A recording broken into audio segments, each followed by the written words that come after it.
स्त्री का जीवन कैसा होता है?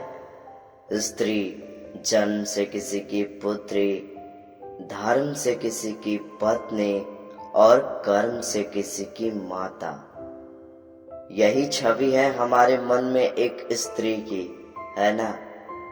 एक अतुलनीय योगदान है स्त्री का हमारे जीवन में, और बिना स्त्री के हम कुछ भी नहीं। पर अधिकतर यहाँ हम भूल जाते हैं, जब स्त्री एक पुत्री होती है, जब जन्म लेती है, तो उसके अस्तित्व पर उसका अधिकार होता है उसके पिता का। तब पश्चात जब विवाह हो जाता है तो उसके अस्तित्व पर अधिकार होता है उसके पति का। और जब वो माता बनती है तो स्वयं ही अपनी समस्त जीवन का अधिकार अपने संतान को सौंप देती है। परंतु कभी क्या हमने ये सोचा है कि जीवन स्त्री का है, ये स्त्री सबका उद्धार कर रही है, उसके जीवन का अधिकार भी तो उसके पास ही होना चाहिए ना।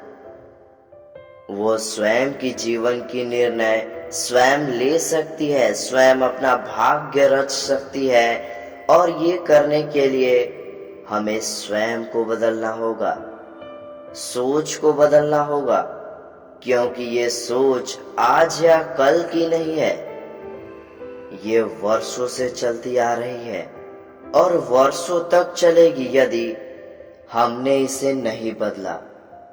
और हम तब बदल सकते हैं जब हम स्वयं में परिवर्तन लाएं। आज के पश्चात, इस क्षण के पश्चात किसी भी स्त्री पर अकारण अधिकार स्थापित करने से पूर्व सहस्त्र बार सोचना, क्योंकि जब स्त्री अपना अधिकार छीनने पर विवश हो जाएगी तब केवल और केवल महाविनाश ही होगा।